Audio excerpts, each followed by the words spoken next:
Welcome to Mr. Foy's Easel. On today's show, I've given it the headline Miscellany. I hope I spelled it correctly, but the definition roughly is several different things. It's kind of a review because all of these points I've covered, practically all of these points I've covered in previous shows.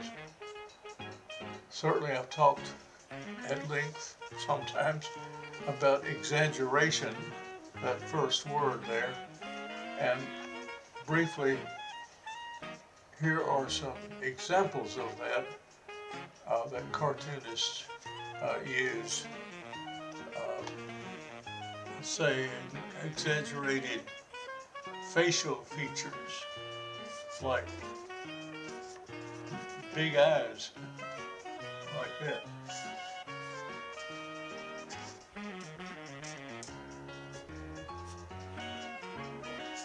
Or big nose, or maybe even oversized ears.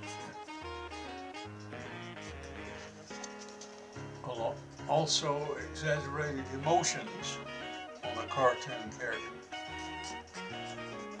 like anger. Very few people display their anger quite so strongly, and I might say fiercely, as this dude here. But if I had my red crayon handy, I would make his face really red with anger. In fact, some cartoons, the artist puts a little smoke up there, like he's really smoking hot with his anger. And of course, exaggeration also in action, as I indicate here. Someone who's, let's see, exceedingly happy.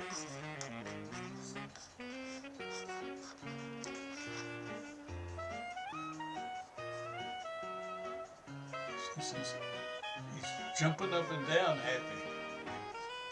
Well, some folks may do this, but not most don't put this much body language into their expression.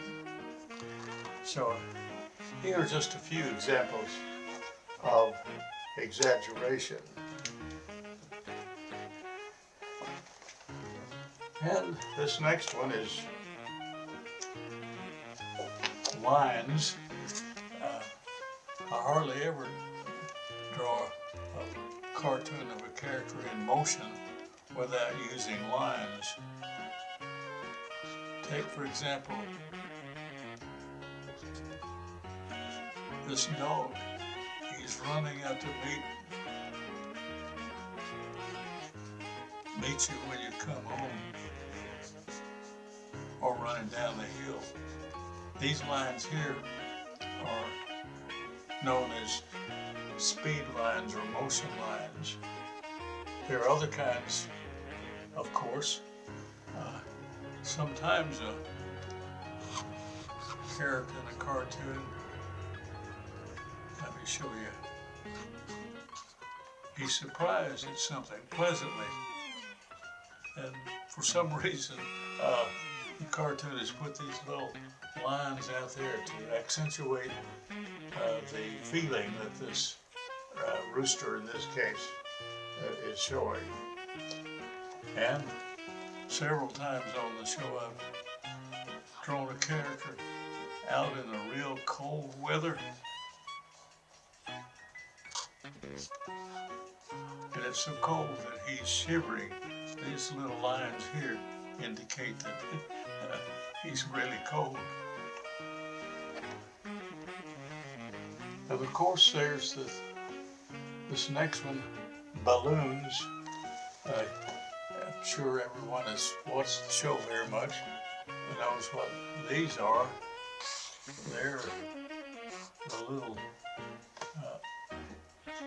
round or oval spheres like this like showing what the character is saying or hollering.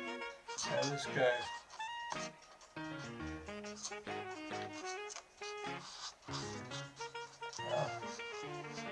he's hollering at the postman who just left his porch. He's got a letter he wants to mail, so he's hollering. Hey, well, incidentally, if he's moving pretty fast, you'd have some lines in there too. The other, the second main type of balloon is the thought balloon. Like somebody is a little suspicious about something, but doesn't want to say anything, but the character might have his hand up to his face like that, and that's not a word, of course. Suspicious. I wonder why he said that or why she did that. Well, the next one is I put sounds in quotation marks.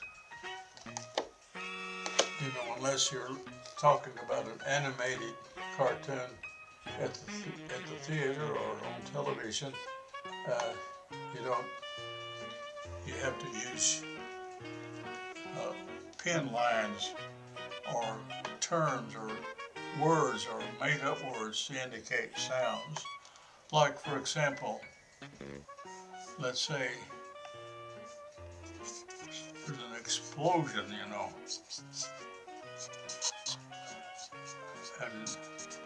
the cartoonist is not going to put, boom like that, because booms don't, that doesn't say boom. The big letters like this with smoke and maybe red flames and so forth. And another sound, this one I saw in the comic strip in the local newspaper yesterday, I think it was. It showed a bird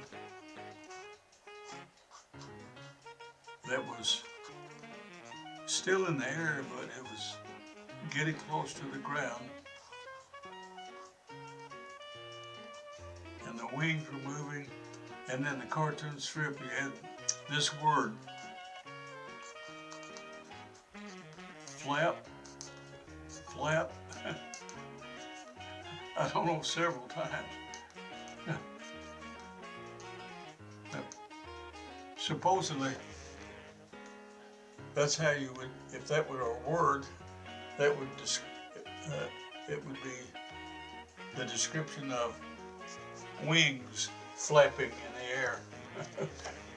Another, now this is a word, I'm sure. Well, that's a word, but I doubt if the dictionary goes into that much detail about birds. But a big object like a safe falling from an upper story, and it says thud. And instead of just having the word out to the side, well, a lot of times they spread it out like that. That's supposed to represent the sound of something heavy like that falling from a considerable height. One of my favorite sources of supposed cartoon sounds is in a Calvin and Hobbes comics. And if you get a chance to read some of those, you'll find an extraordinary variety of so-called sounds. Now, my next topic here is ABCs, and all that means is, well, you take a letter of the alphabet and maybe turn it around, like the letter A.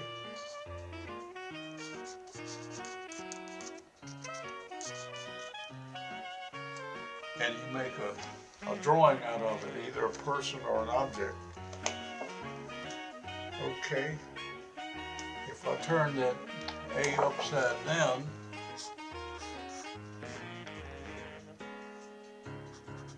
it can become a glass. You see?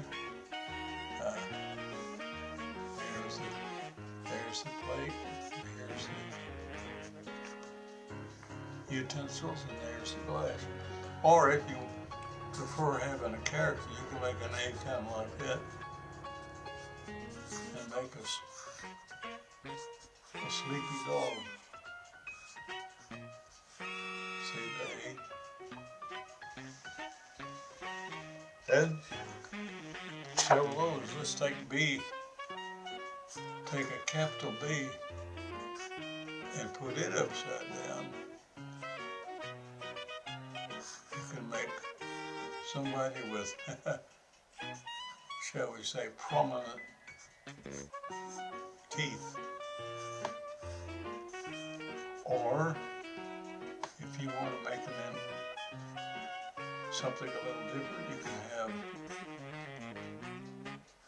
a drawing like this. A lady with a necklace, pearls maybe, or a choker.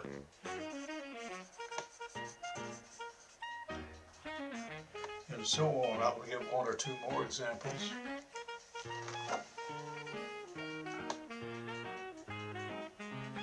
An S. Well, if you turn that over, you make a cowboy hat.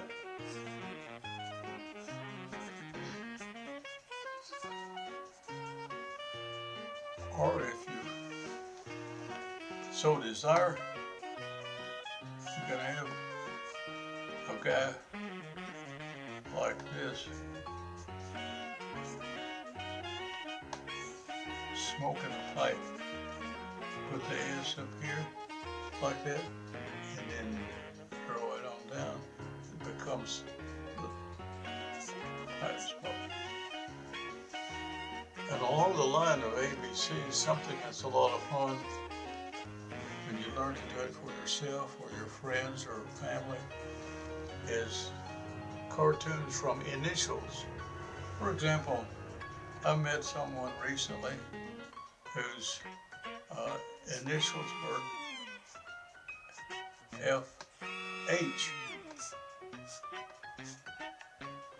Well,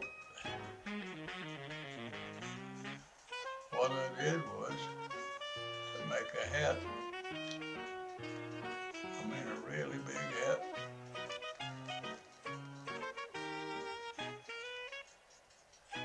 And a tiny nose. And some long hair. Or, let's say one could be like this. A hat, and the H could become the lower part of this guy's bod.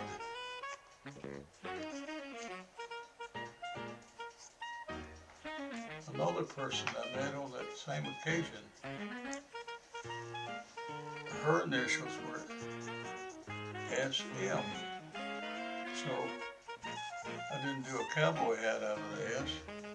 What I did was a big nose and eyebrows.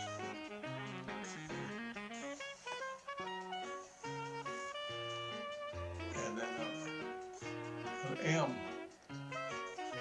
is the color, you see. And so we have a number of miscellaneous items today, and I'll put a touch of color on a few of these as long as time permits. As I said earlier, this character right here,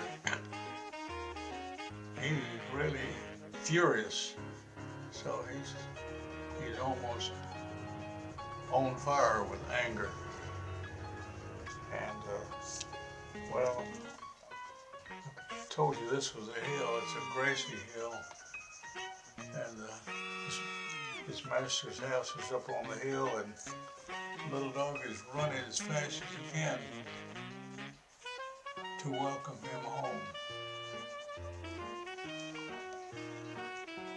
Well, this fellow here,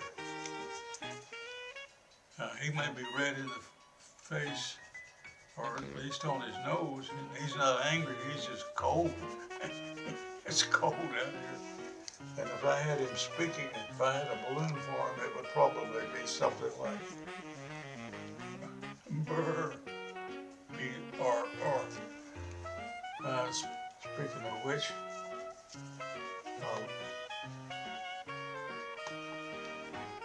not burr, but bird. I wanted to make sure the blue bird flapping his wings.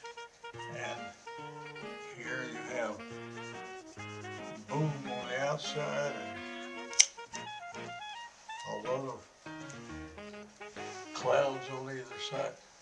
Well, that's it for this episode of Mr. Ford's Easel.